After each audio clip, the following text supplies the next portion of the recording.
2020년 12월 25일 성탄 감사 예배를 하나님께 드리겠습니다. 하나님이 세상을 이처럼 사랑하사 독생자를 주셨으니 이는 그를 믿는 자마다 멸망하지 않고 영생을 얻게 하려 하심이라. 아멘. 전능하사 천지를 만드신 하나님 아버지를 내가 믿사오며 그의 아들 우리 주 예수 그리스도를 믿사오니 이는 성령으로 잉태하사 동정녀 마리아에게 나시고 본디오 빌라도에게 고난을 받으사 십자가에 못 박혀 죽으시고 장사한 지 사흘 만에 죽은 자 가운데서 다시 살아나시며 하늘에 오르사 전능하신 하나님 우편에 앉아 계시다가 저리로서 산자와 죽은 자를 심판하러 오시리라. 성령을 믿사오며 거룩한 공예와 성도가 서로 교통하는 것과 죄를 사하여 주시는 것과 몸이 다시 사는 것과 영원히 사는 것을 믿사옵나이다. 아멘. 하나님의 말씀은 마태복음 1장 18절에서 25절까지 말씀이 되겠습니다. 신약 성경 1페이지를 찾으시기 바랍니다. 함께 봉독하겠습니다. 예수 그리스도의 나심은 이러하니라. 그의 어머니 마리아가 요셉과 약혼하고 동거하기 전에 성령으로 잉태된 것이 나타났더니 그의 남편 요셉은 의로운 사람이라 그를 드러내지 아니하고 가만히 끊고자 하여 이 일을 생각할 때에 주의 사자가 현몽하여 이르되 다윗의 자손 요셉아 네 아내 마리아 데려오기를 무서워하지 말라. 그에게 잉태된 자는 성령으로 된 것이라. 아들을 낳으리니 이름을 예수라 하라. 이는 그가 자기 백성을 그들의 죄에서 구원할 자이심이라 하니라. 이 모든 일이 된 것은 주께서 선지자로 하신 말씀을 이루려 하심이니 이르시되 보라 처녀가 잉태하여 아들을 낳을 것이요 그의 이름은 임마누엘이라 하리라 하셨으니 이를 번역한즉 하나님이 우리와 함께 계시다 함이라. 요셉이 잠에서 깨어 일어나 주의 사자의 분부대로 행하여 그의 아내를 데려왔으나 아들을 낳기까지 동침하지 아니하더니 나음에 이름을 예수라 하니라. 아멘. 주님 감사합니다. 오늘 이 자리에 이렇게 저희들이 성탄절을 맞아 하나님의 전에 나와 경배드릴 수 있도록 복을 주신 것을 감사합니다. 동방 박사들이 그 먼 곳에서 그 열사의 사막을 지나 낯설고 물선 곳에 별을 따라 더듬어 찾아와 베들레헴 아기 예수 앞에 엎드려 참으로 유향과 그리고 황금과 몰약을 마음을 담아 경배를 드려 우리 주님 나신 것을 축하해 드렸던 것처럼 사랑 어리 권속들이 이 시간에 하나님 전에 나와서 경배를 드리오니 이 예배를 받아 주옵소서. 아기 예수와 함께 하신 하나님의 놀라우신 사랑과 축복이 저희들 심령 속에 넘치고 또 이 자리에 참석지 많은 모든 권속들까지도 주님께서 그 얼굴빛을 비춰주셔서 평안과 기쁨과 생명으로 넘쳐나게 하여 주옵소서. 예수님의 이름으로 기도 올려옵나이다. 아멘. 전후좌우로 인사 나눕시다. 메리 크리스마스, 메리 크리스마스, 메리 크리스마스, 메리 크리스마스. 우리 인터넷으로 예배를 드리는 성도에게도 문안을 드립니다. 메리 크리스마스, 메리 크리스마스. 오늘은 온 인류의 구주가 되신 우리 예수님이 태어난 날을 기념하는 성탄절입니다. 우리 구주의 예수님이 세상에 태어난 날을 우리가 경축할 그런 분명한 이유는 만약 예수님이 오시지 않았다고 한다면 우리들마저 모든 사람들이 다 마찬가지로 예수님 오시기 이전 사람이나 이후 사람이 똑같이 다 죄 아래 살다가 또 죄의 결과인 저주 아래 살다가 또 영원한 사망의 영원한 불지옥에 떨어지는 그런 소망 없는 사람이었기 때문에 우리 주님이 오신 것이 참으로 행복한 날이요 참으로 우리들은 큰 축복의 날인 줄 믿고 우리가 행복해하며 즐거워해야 될 날인 줄 믿습니다. 이 예수님께서 세상에 구주로 태어나신 것은 그냥 우연히 된 것도 아니고 사실은 오래전부터 하나님이 그의 선지자들에게 예언했던 말씀의 성취예요. 예수님이 오시기 전 아담과 하와가 타락하는 직후부터 시작해서 우리 하나님은 사람의 아들 가운데 구원자를 주실 것이다 라는 말씀을 해 주셨습니다. 그 말씀이 이루어진 거죠. 그래서 구약에 있는 예언자들의 그 예언을 우리 주님이 오신다는 처음 오신다는 그 예언의 말씀을 보면 예수님이 어떤 분으로 오시는가 또 오셔서 어떤 일을 하실 것인가에 대해서 미리 다 말씀을 하고 있습니다. 우리가 이제 이틀 전인 수요일 날 저녁에 그 구약 성경에 예언된 그리스도의 오심에 대한 말씀을 처음 이렇게 살펴본 바가 있습니다. 너무 많은 이 말씀들이 많지만은 그 중에 일부를 쭉 이번 주와 그리고 다음 주까지 이렇게 한번 기회 되는 대로 계속 여러분들과 함께 나누고 싶어요. 굉장히 많아요. 구약 성경 전체가 다 나를 기록한 것이다. 나에 대한 말씀이다. 이렇게 예수님이 친히 말씀한 대로 예언, 우리 주님의 처음 오신 것에 대한 예언만 해도 굉장히 많습니다. 우리가 수요일 날 말씀드렸다시피 예수님이 이 땅에 오신 그 목적과 이유가 첫째로 마귀를 꿰뜨릴 자로 오심이 예언되어 있었고 성취되었으며 또 둘째로 만민의 축복의 씨로 오실 것이 예언되었고 우리 주님이 축복의 그 통로인 아브라함의 후손으로 오셨어요. 셋째로 또 예수님이 영원히 다스릴 왕으로서 오심이 예언되었고 성취되었고 또 완전한 선지자 예수님 말씀이 모든 구원의 비밀을 다 계시하는 바로 그 선지자의 말씀으로 그분의 말씀을 듣지 아니하면 안 되는 거죠. 그렇게 예언되었어요. 그리고 예수님은 완전한 대제사장으로서 죄인들을 위해서 중보해 주시고 그들을 구원을 온전히 이루시는 희생제물을 심례하시고 또 본인 자신이 제물이 되어주시고 영원히 우리를 위해서 기도해 주시는 분으로 예언되어 있습니다. 그분은 단 한 번이지만 다시는 뭐 죽음이나 이런 거 맛보지 않은 영원한 제사장으로 하나님 맹세로서 예언되어 있는데 바로 그분이 오실 그 말씀이 구약에 예언되어 있고 거의 성취가 되었습니다. 이어서 오늘 성탄절에 어떤 말씀을 주실까? 뭐 이렇게 좀 짧게 들으려고 하다 보니 또 내용은 예수님이 오실 예언의 한 가지만 살펴보고자 합니다. 그것은 뭐냐면 하나님의 아들로 예수님이 오실 것을 구약 성경에 예언을 하고 있습니다. 그럼 따라합시다. 하나님의 아들로서 오신다. 구약의 예언이 하나님의 아들로서 오신다는 예언이 구약의 선지자를 통해서 주어져요. 가장 이제 근본적인 예언이라고 할 수 있는 것이 다윗 왕이 하나님 앞에 성전을 지어드리고자 했을 때에 하나님이 그 다윗 왕의 영적인 멘토였던 바로 이제 나단 선지자에게 그 말을 했는데 하나님께 나단 선지자의 그 말을 듣고 왕께서 성전을 지어드리고 싶어합니다. 어찌하면 하나님의 뜻입니까? 이렇게 여쭈었을 때 이제 하나님이 그에게 하신 말씀 가운데 내가 그 아들 다윗의 아들을 통해서 성전을 짓겠다 이 말씀을 하셔요. 근데 이런 말씀을 하십니다. 크게 축복을 하지요. 네가 이 마음만 있어도 내가 참 기쁘다 하면서 네 수완이 차서 네 조상들과 네가 함께 누울 때 네가 죽을 때란 말이죠. 내가 네 몸에서 네 씨를 네 자손을 내 뒤에 세워 그의 나라를 견고하게 하리라. 그는 내 이름을 위하여 집을 건축할 것이요 성전을 건축할 것이요 나는 그의 나라 왕위를 영원히 견고하게 하리라. 그러면서 하는 말씀이 나는 그에게 아버지가 되고 그는 내게 아들이 되리라. 내 집과 네 나라가 내 앞에서 영원히 보존되고 네 왕위가 영원히 견고하리라 하셨다 하라. 이렇게 말씀을 선지자에게 전해준 것을 전하죠. 여기서 보면 이제 그 예언의 1차적인 대상은 바로 이제 그의 아들인 솔로몬을 두고 한 말이죠. 그러나 솔로몬이 그의 왕위가 영원히 계속되거나 또 그의 왕의 어떤 족보가 계속 이어지는 게 아니에요.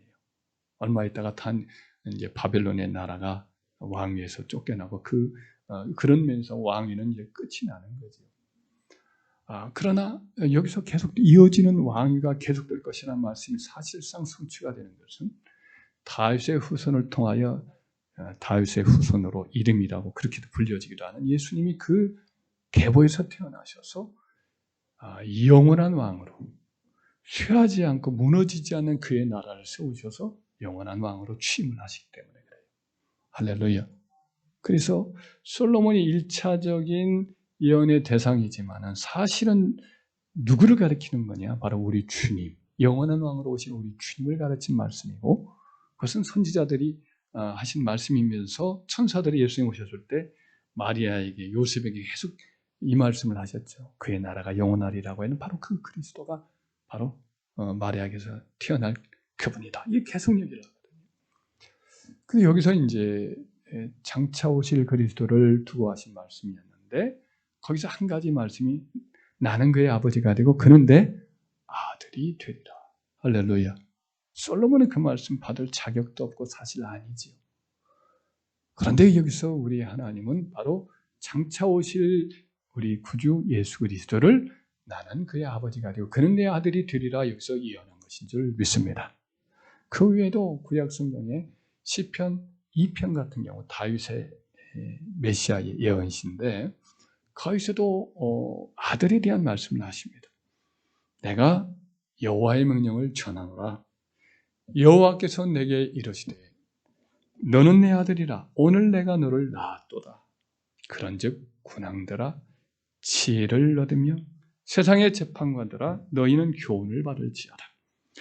여호와를 경외함으로 섬기며 떨며 즐거워할지어다. 그의 아들에게 입맞추라. 그렇지 않으면 진노하심으로 너희가 길에서 망하리니 그냥 가다가 금방 급히 이제 멸망에 이르게 될 것이니 그의 진노가 급하심이라 이런 말씀을 해요. 여기서도 보면 하나님이 아들을 낳으실 것이다. 그의 아들에게 입맞추라. 그를 경배하라는 뜻이죠. 그를 신으로 이와 같이 섬기라. 이전에 바알 신에게 그 우상 앞에 입맞추는 것이 그를 경배하는 거였는데 예수 그리스도에게 입맞추라. 이렇게 말씀을 하시죠. 그래서 이와 같이 구약의 선지자들은 세상에 오실 그리스도를 하나님의 아들이라 이렇게 예언을 하셨어요.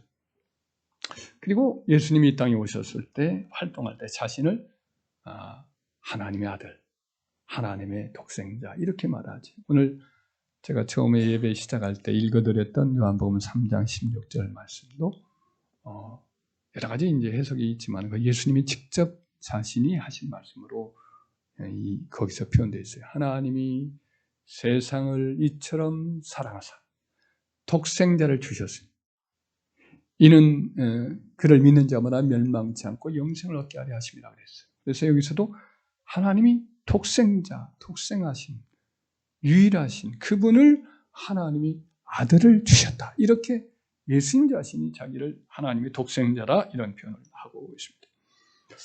하나님의 아들이라는 호칭은 사실은 구약의 성경에 보면 꼭 예수님이 지칭한 것은 아니에요. 예를 들면 욥기에는 하나님의 아들들이 이렇게 모였을 때라고는 천사들의 모임을 하나님의 아들이라고 표현을 하기도 하죠. 하나님의 아들들이 세상을 하나님이 만드실 때에 하나님의 아들들이 보고 즐거워하였다. 이것도 천사들을 두고 한 말이죠. 그리고 또 이제 이스라엘 백성들, 구약의 아브라함의 후손들을 표현할 때 하나님이 이스라엘은 내 장자라, 내 아들들이다. 이런 표현을 하고 하나님이 당신을 아버지라 이런 표현을 하기도 하죠. 에브라임은 나의 사랑하는 아들이라 뭐 이런 말씀도 하고 그래서 이스라엘 백성들이 하나님의 아들로 표현하기도 하죠. 또 신약 성도인 우리도 하나님의 무엇이라고 말합니까? 자녀다. 이렇게 성경은 말하지. 그런 의미에서 본다면 하나님의 아들이다. 이런 표현을 여러 군데서 사용하고 있습니다.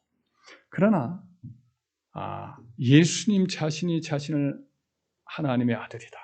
이런 표현을 하고 예수님이 하나님을 아버지라 할 때 이 표현 자체는 아주 특별하다. 사람들이 예수님을 하나님의 아들이라 이렇게 부를 때에도 이 의미는 아까 말했던 의미하고는 전혀 다른 거지. 그것은 어떤 의미냐? 또 하나님과 예수님은 아주 특별한 관계에 있다는 것을 위해서 이 단어가 표현을 해요. 하나님의 아들이라고 하면 우리는 누구의 아들이라고 하니까 아들들이 많잖아요, 그죠? 아들들이 많으니까 그 아들들 중에 하나 정도로 인식하는 좀 그런 관계. 아버지보다 못한 관계 이렇게 이해를 하기가 쉬운데 하나님의 아들이라고 예수님 자신을 표현하거나 그럴 때는 전혀 그것이 달라져요. 아까 말씀했던 그런 독생자라는 의미도 여기서 담겨 있어요. 그런 의미가 아주 특별하고 유일한 관계를 표현하는 거죠. 그래서 예수님이 이 땅에서 이제 자기를 하나님이라고, 하나님의 아들이라고 말씀을 하고, 하나님을 주로 표현한 게 아버지, 내 아버지, 뭐 이렇게 표현하는데, 그때마다 누가 경기를 하면서 이 일에 질색을 하고 분노하며 그를 향하여서 이를 갈며 죽이려고 들었느냐면 유대인들, 특별히 종교 지도자들이 이 말을 견딜 수가 없어요. 그 안식일에 사람을 고쳤어요. 그랬더니 이 사람들이 왜 안식일에 일을 하느냐고. 그러자 예수님이 하신 말씀이 내 아버지께서 이제까지 일하시니 나도 일한다. 안식일이라고 내가 쉬지 않고 우리 하나님도 아버지께서 안식일을 일하시니 나도 일한다 그랬더니 이 사람들이 어떻게 반응을 하느냐면 요한복음 5장 18절에 보면 유대인들이 이로 말미암아 더욱 예수를 죽이고자 하니 이는 안식일만 범할 뿐 아니라 하나님을 자기의 친아버지라 하여 자기를 하나님과 동등으로 삼으심이로라. 그러니까 예수님이 하나님을 아버지라고 부르는 것을 유대인들은 뭐로 인식하냐면 하나님과 동등된 것으로 인식을 해요. 사람 중에 누가 하나님과 자기를 동등하게 여기겠어요? 그러니까 이 유대인들은 견딜 수가 없는 거죠. 갈릴리 나사렛 전통도의 목수 출신, 조금 은혜 받았다고 선지자 노릇하고 귀신 좀 쫓았다고 귀신 쫓는 사람들이 그 당시에 무당들 비슷한 일을 하는 사람들이 있었거든요. 예수님이 좀 그랬다고 자기를 하나님을 아버지라고 부르고 자기를 그의 아들이라고 불러? 이것은 하나님과 자기를 동등되게 여기는 거예요. 그렇게 인식을 하는 거죠. 그래서 하나님의 독생자라 하나님의 아들이라고 하고 예수님이 그렇게 부르고 또 하는 것은 그리스도를 하나님의 유일하신 독생자로 하나님과 동등된 자로서 인식하는 거예요. 그래서 이것은 뭐냐? 하나님을 예수님을 통하지 않고는 볼 수 없는 그런 유일한 분이라는 그런 의미예요. 하나님은 영원한 생명 가지신 분이세요. 그분은 스스로 영원한 생명을 가지신 분으로서 모든 이들에게 생명을 주시는 분이죠. 근데 예수님도 똑같은 거예요. 예수님 이런 말씀하시죠. 요한복음에 보면 아버지께서 생명을 가지신 것과 같이 아들에게도 그 생명을 주어 그가 원하는 자들에게 생명을 주려 함이라 그랬어요. 우리 하나님도 스스로 생명을 가지시고 또 생명을 주는 것 똑같이 우리 예수님도 유일하게 그분은 스스로 생명을 가지시고 생명을 나눠주는 분이다. 그래서 예수님이 그런 말씀을 하죠. 예수님이 친히 이렇게 말씀을 하죠. 아들을 믿는 자에게는 영생이 있고 아들에게 순종하지 아니하는 자는 영생을 보지 못하고 도리어 그 위에 하나님의 진노가 머물러 있느니라. 이런 말씀을 선포를 해요. 유대인들이 볼 때는 막 기가 막힌 말이죠. 이런 말을 감히 누가 하느냐 이거예요. 아버지에게 생명이 있는 것 같이 아들에게도 하나님이 생명을 주고 아들을 믿는 자는 영생이 있고 아들을 믿지 않는 자는 영생이 있지 아니하고 도리어 하나님의 진노가 머물러 있다. 이런 말을 하니까요. 그렇게 예수님이 자신이 세상에 오실 그 하나님의 아들이다 라는 말을 예언 그대로 구약의 예언 그대로 주장을 하셨는데 이것이 이제 뭐 계속 주장을 하시잖아요. 이 말씀. 그때마다 요한복음에서 여러분과 제가 많이 살펴봤지만 더 이상 살려둘 자가 아닌 거죠. 저렇게 신성모독한 말을 하는 사람은 그것은 뭐 참남한 거지요. 그러니까 신성모독한 자를 죽여야 된다고 생각을 하는 거죠. 그래서 예수님 체포를 하죠. 그날 밤에 산헤드린 법정에서 증인들을 불러 모아서 예수님이 성전을 짓고 또 무너뜨린다 이런 말도 하고 그러니까 여러 가지 증인들을 불러서 예수님의 말에 그 어떤 잘못을 집어넣으려고 꼬집으려고 했는데 안 돼요. 증인들이 말이 엇갈려요. 그러니까 나중에는 이제 대제사장이 와서 이제 본격적으로 마지막 질문을 확실하게 하려고 질문을 던져요. 그러면 내가 너로 살아계신 하나님의 이름으로 맹세하노니 이것이 이제 맹세의 어떤 서약의 원칙에 서약을 하라는 거예요. 최종적인 거죠. 네가 찬송받으실 자의 아들이냐 이렇게 물어봐요. 또 이제 여기는 말씀으로는 내가 하나님의 아들 그리스도인지 우리에게 말하라 물어요. 단도직입적으로 말하라. 그러니까 예수님 뭐라고 말하냐? 네가 말하였느니라. 이 말은 뭐예요? 네 말이 맞다라는 거예요. 네가 이후에 인자가 하늘 영광을 보고 구름을 타고 내려올 것을 네가 보리라. 말씀을 또 거기서 첨부를 해요. 그러니까 대제사장이 옷을 쫙 찢어요. 극한 슬픔이 있을 때에 엄숙한 어떤 행동을 보이는 것 중에 이스라엘 백성들은 옷을 찢어요. 그런데 사실은 대제사장 옷을 찢으면 안 돼요. 그가 입는 옷은 거룩한 옷이거든요. 에봇과 그리고 거기에는 이제 명패, 이스라엘의 이름들, 보석을 담긴 판결 흥패도 달려 있고, 그래서 그 옷은 아주 거룩한 옷이 옷을 찢으면 안 되는데, 그럴 만큼 그가 이제 격노하고 분노한 것을 보여주는 거죠. 두꺼운 옷을 쫙 찢으면서 우리가 무엇을 더 드리리요?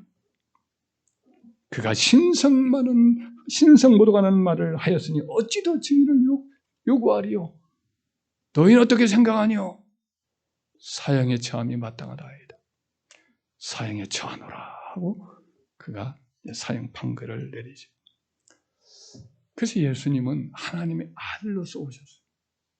그리고 하나님의 아들로서 그가 자기를 주장하셨고 일하셨고 하나님 아들로서 사형 언도를 받으시고 죽으시고 그가 하나님 아들로서 살아나셔서 하나님 보좌 우편에 그가 지금도 하나님 아들로서 다스리고 있는 줄 믿습니다. 그래서 하나님 아들이라는 이름이 매우 중요한 이름이지요. 아까도 말했지만 하나님과 동등한 분이에요. 그리고 하나님과 같이 하나님을 그를 믿는 자, 예수를 믿는 자에게 생명을 주시는 분이에요. 나는 세상에 내려온 산떡이니 나를 믿는 자는 줄이지 아니하고 목마르지 아니하리라. 예수님만이 유일하게 생명을 주는 참 생명의 떡이다 라고 말씀해요. 나는 세상에 오는 세상에 주는 그 유일한 그 빛이 나를 믿는 자는 어둠에 잡히지 아니하고 생명의 빛을 얻으리라. 예수님만이 지금까지 세상에 많은 선지자도 보내고 그랬지만 그것은 잠깐 켜서 비추는 등불이 세례 요한까지도. 그러나 예수님은 영원히 비추는 참 진리의 빛이 할렐루야. 그를 믿는 자는 어둠에 다니지 아니하고 생명의 빛을 얻게 돼요. 그 빛은 꺼지지 않는 듯이. 그 빛은 영원한 하나님으로부터 온 빛이 바로 예수님이 이 세상에 오신 영원히 스스로 비추는 빛이에요. 다른 빛은 다 비추는 빛이에요. 반사에 비추는 빛이에요. 잠깐 이성에 끼어진 부분에서 철학자나 종교 지도자들이 여러 가지 잠깐 비추는 그런 이전에 몽학 선생 같은 일을 하죠. 공자나 맹자나 석가모니나 이런 사람들은 잠깐 비추는 켜서 비추는 이 세상적인 빛이죠. 진리도 비추지 않고 빌대 잠깐 어떤 비슷한 것을 비추는 것에 불과해요. 그러나 우리 주님은 여러 가지 작은 등불들도 보내주셨지만 그것이 진리를 가르치기로 하면 진리 자체이신 분이 바로 우리 주님이신 줄 믿습니다. 그래서 예수님을 하나님의 아들이라 이렇게 고백하는 신앙 고백에는 바로 예수님이 생명의 근원으로 가는 유일한 길이다라는 그런 고백인 거지. 그 예수님이 내가 곧 길이요 진리요 생명이니 나로 말미암지 아니하고는 아버지로 갈 자가 없다 그랬잖아요. 그때 예수님은 내가 곧 길이요라고 할 때 호도스 나는 유일한 길이라는 거예요. 나는 여러 길 중에 하나가 아니고 나는 아버지께로 가는 유일한 길이라는 거예요. 유일한 길이요, 유일한 진리요, 유일한 생명 그 자체다. 그러니까 예수님 없이는 안 되는 거예요. 예수님을 이 세상에 보내지 않았어요. 하나님. 그러면 세상은 생명을 얻을 수가 없는 거죠. 그래서 사도 요한이 그의 백세가 되어서 그가 이제 편지를 쓰는 요한일서 거기에 편지에 보면 뭐라고 그가 담대하게 선포를 하냐면 아들이 있는 자에게는 생명이 있고 아들이 없는 자에게는 생명이 없느니라라고 큰 소리로 외치는 거예요. 아무리 뭐 하나님 믿는다고 유대인들이 나는 여호와 하나님 믿는다라고 그렇게 열심을 내고 율법 붙들고 있어도 예수님이 없으면 헛것인 거예요. 아니야. 하나님은 생명의 통로로 주신 예수님을 보내주신 그를 붙잡으면 되는데 그를 안 믿고 하나님을 믿는다고 하니까 유대인들도 구원을 얻을 수가 없는 거죠. 그래서 예수님이 이 땅에 오셨을 때 유대인들에게는 기가 막힐 말이지만 나와 아버지는 하나니라 이런 말을 담대히 선언을 했고 또 빌립이 마지막 잡히시던 그날 밤에 식사하는 도중에 예수님께 이제 묻지요. 식사 마치고 서로 대화를 나눌 때 예수님이 이제 아버지께로 올라간다. 내가 가는 것을 너희가 이제 알리라. 이 말을 하니까 빌립이 이제 그 말이 무슨 뜻인지 잘 모르고 그래서 확신을 갖고자 하는 마음으로 이렇게 예수님께 요청을 해요. 주여 우리에게 아버지를 보여주옵소서. 하나님 아버지를 보여주옵소서. 그러면 우리가 족하겠나이다. 그러니까 뭐 모세도 그런 말을 하죠. 아버지의 영광을 보기를 원합니다. 하나님의 영광을 보면 확신을 가질 수밖에 없으니까 그렇게 구했을 때 예수님이 이런 말씀을 하죠. 빌립아, 내가 이렇게 오래 너희와 함께 있을 때 네가 나를 알지 못하느냐? 나를 본 자는 아버지를 보았거늘 어찌하여 아버지를 보이라 하느냐 이런 말이에요.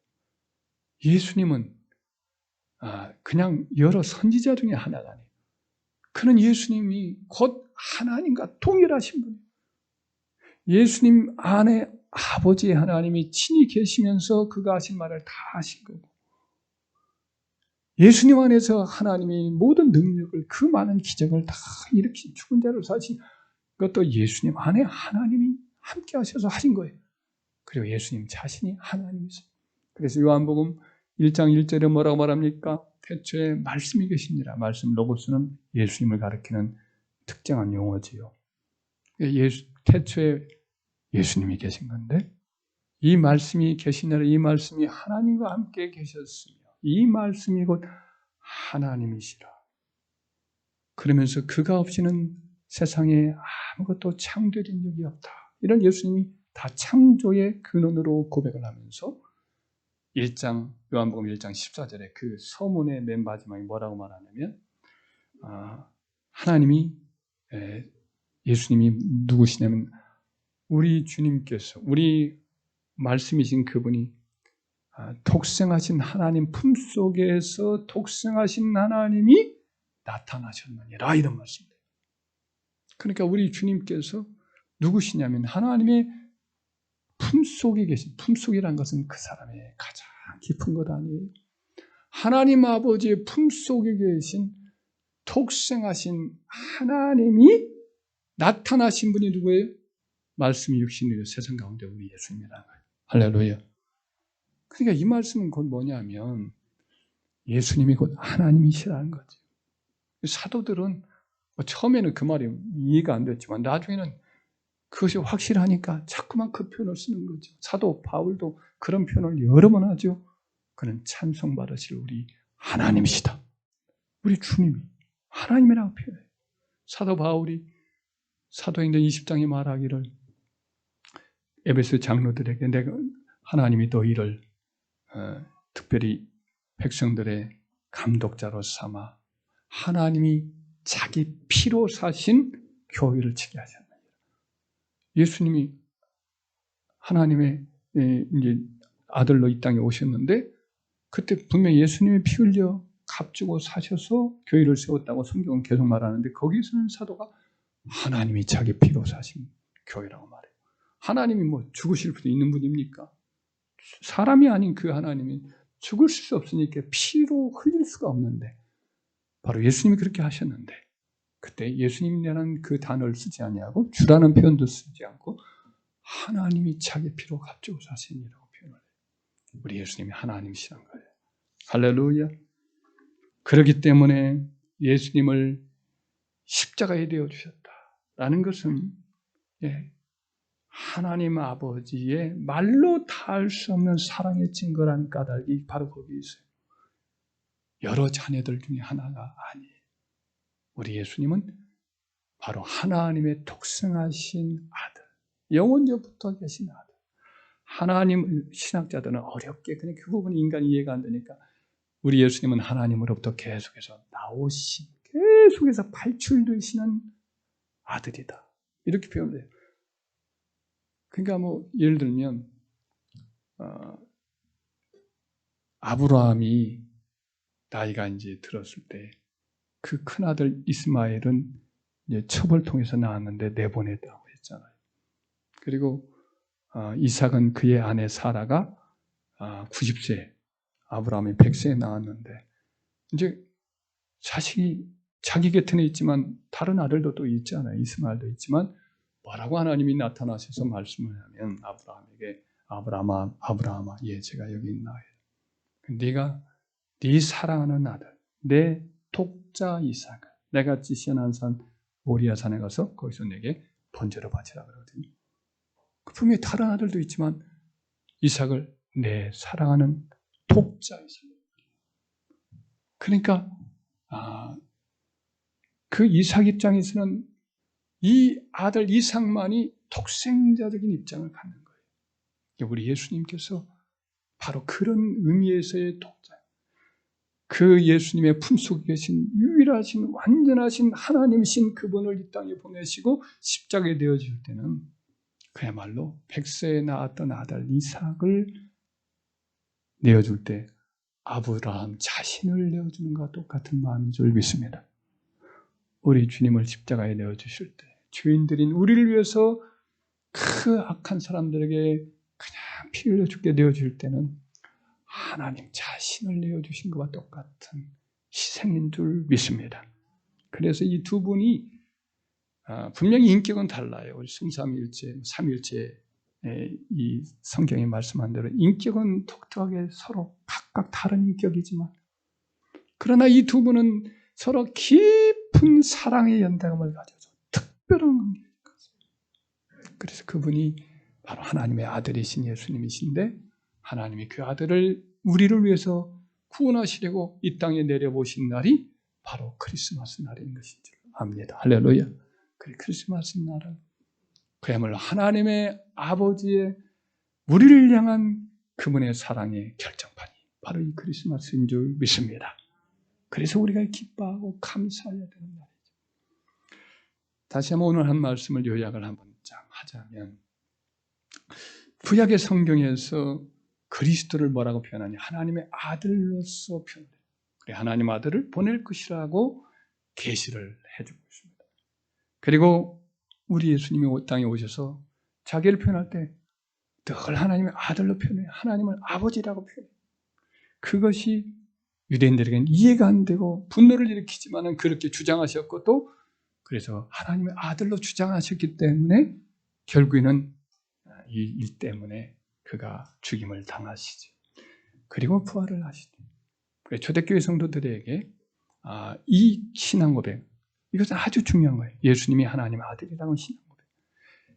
그 당시에 핍박을 받기 때문에 신앙을 서로 고백하기가 어려울 때에 그들은 이제 잡혀가니까 죽임을 당하니까 그때 이제 자기의 신앙을 고백할 때 옆에다가 손을 이렇게 물고기 그림을 그렸어요.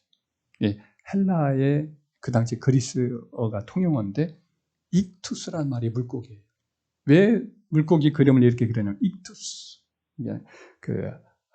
이오타, 그리고 크흐, 세타, 히오스, 그래요. 또 에스다로 되어 있는 이런 시그마 이런 단어가 그 익투스라는 헬라어 단어예요. 물고기인데 그것은 어떤 것이냐면 첫자 예수 그리스도 하나님의 아들 구세주라는 거예요. 그러니까 예수님이 하나님의 아들이라고 하는 신앙 고백이 초대교회 성도들의 아주 중요한 신앙 고백인 거죠. 예수님은 하나님의 아들이시다 하는 신앙 고백. 이것이 우리의 또 신앙 고백이 아니겠어요? 할렐루야. 자, 그렇다면 아까 말했던 말씀처럼 이 의미가 뭐냐? 여러 가지 의미가 있는데 첫째로 아까 말했던 대로 요약하자면 하나님의 아들이라는 것은 우리 구원의 유일함이 그리스도에 있다는 거예요. 예수님께 있다는 거예요. 천하 인간의 다른 이름을 하나님이 주신 일이 없다. 사도들이 그렇게 말해요. 오직 예수님만이 유일한 거예요. 다른 길이 없어요. 이 길 외에는 없어요. 할렐루야. 그리고 하나님의 아들이라는 이름은 바로 인간의 구원의 구원을 예수님이 바로 완전하게 성취했다. 완전성과 충족성을 가리키고 있어요. 우리 인간은 모든 사람이 죄인이잖아요. 누군가가 아주 성인이 우리를 구원하려고 해도 불가능해요. 우리의 죄가 너무 많아요. 다 구원할 수가 없어요. 그런데 누구만이 가능하느냐? 죄가 전혀 없으신 영원하신 하나님만이 우리 인간을 구원할 수 있어요. 그래서 하나님이 그 아들, 영원하신 하나님이신 하나님의 아들을 이 땅에 보내셔서 사람의 아들이 되어 우리 인간의 대표, 천사도 안 돼요. 그 누구도 안 돼요. 동물은 말할 나이도 없고 사람이 되어서 우리를 건져야 되는데 사람 중에 아무도 그럴 자가 없는데 그래서 하나님이 아들이신 그분이 친히 오셔서 우리 인간이 되신 거예요. 그래서 우리 인간을 구원하기에 족한 거예요. 할렐루야. 그리고 아까도 말했지만 하나님의 아들이 생명을 가지고 오셨어요. 생명을 그분 스스로가 가지고 있기 때문에 그분만이 우리에게 생명을 나눠줄 수가 있다. 그리고 하나님의 아들은 아까 말해 하나님의 아들이 오신 것은 구원의 최종성이에요. 그러니까 예수 그리스도께서 오신 다음에는 누가 다른 사람이 또 와서 우리를 구원할 자가 있어요? 없어요? 없어요. 그러니까 아들이 있는 자에게는 생명이 있고 아들이 없는 자에게는 생명이 없는 거예요. 그 아들 말고 또 다른 사람들은 안 될 뿐 아니라 아들을 놓치면 끝나는 거예요. 또 누구를 기다릴 것이 있어요? 없어요? 이만희를 기다리거나 또는 모두 두고 기다릴 수가 없어요. 예수님 놓치면 끝나는 거지. 그래서 하나님의 아들을 내어주신 이 사랑이 최종적인 하나님의 우리의 완전한 사랑입니다. 이 날을 예수님 오신 날을 기념하는 이 성탄절은 참 이런 깊은 의미가 있어요. 하나님의 아들이 오신 날이니까. 그래서 예수 믿기 이전에는 우리들 전혀 이 생각을 했어요? 안 했어요? 안 했죠. 하나님의 아들이 무슨 뜻이야? 하나님은 크고 크신 분이면 그러면 그게 쫄잖아. 이렇게 생각을 하기도 하고 이해를 못했죠. 그러나 이제는 우리가 압니다. 할렐루야. 우리가 이 복음을 들었고 하나님의 아들이신 그분이 예수님이신데 그분이 어떤 분이신가? 그분을 믿지 않으면 구원을 받지 못한다는 이 의미를 우리는 알게 된 줄 믿습니다. 우리 기쁜 날, 복된 날, 참 다른 곳에 가 있지 않고 이렇게 이런 복음을 전할 수 있는 이 하나님의 교회 공동체 안에 와 있다는 것, 이건 큰 은혜죠. 우리만이 어떤 의미에서는 구원을 누릴 수가 있기 때문에 너무나 큰 축복이 우리에게 주어진 줄 믿습니다. 이를 알지 못하는 수많은 사람들이 많이 있죠. 우리가 이걸 전해야 됩니다. 증거해야 됩니다. 할렐루야. 우리가 든든히 이 구원의 반석에 서서 알지 못하는 많은 사람이 이 복음을 전해야 되겠고 이를 위해서 우리의 앞선 수많은 선교사님들이나 우리의 앞선 우리의 선진들이 그 많은 고생을 하시고 모욕을 견디면서 이 일을 했어요. 그래서 우리는 이걸 전해야 돼요. 코로나19 이후의 시대에도 어려움들이 많이 있겠지만 이걸 전하고 기뻐하고 우리가 크리스마스를 경축하면서 이 소식을 널리 전하는 달려가는 천사들과 같이 소리치는 저와 여러분들이 되기를 주의 이름으로 축원합니다. 우리 다 같이 통성을 함께 기도하겠습니다. 하나님 아버지 감사합니다. 2020년이 지난 아버지 하나님 우리 주님 탄생 이후에 성탄절을 맞아 저들이 한자리에 모여서 성탄절의 의미를 되새겨봅니다. 구약에 연도했던 하나님의 아들을 오실 것이라는 말씀대로 우리 주님이 오셨나이다. 참으로 여러 훌륭한 사람들 가운데 하나도 아니요 천사도 아니요 하나님이 그의 품속에 있었던 하나님 아버지의 품속에 있었던 독생하신 우리 하나님께서 이 땅에 오셔서 우리를 위해서 친히 그 생명을 그 피를 흘려주셨나이다. 이로 말미암아 우리의 모든 죄가 완벽하게 이제 영원히 소멸되고 우리에게 하나님과 우리 사이에 막혔던 담이 흐려지고 구원의 큰 활짝문이 열려서 이렇게 하나님 백성이 되게 하신 것 감사합니다. 수많은 사람들이 있지만 천에 하나 만에 하나 하나님이 이러저러한 섭리 속에 이렇게 진리를 알게 하시고 구원 얻게 하시는 은혜를 감사합니다. 오늘 이 자리에 나온 우리들 하나님 앞에 경배를 드리며 영광을 돌려드리며 그 사랑을 찬양을 드리오니 영광을 받아 주시옵소서. 하나님 아버지여 첫 번째 크리스마스 날에 아버지 하나님이 아기 예수께와 경배하였던 주님 그 베들레헴의 목자들처럼 우리도 기쁨이 가득하고 돌아갈 때 하나님을 찬양하였던 것처럼 저희들도 이 자리에 나와 하나님께 우리 구주께 다시 한번 경배를 드리며 이제 흩어져 복음을 전하는 귀한 사명 감당케 하여 주옵소서.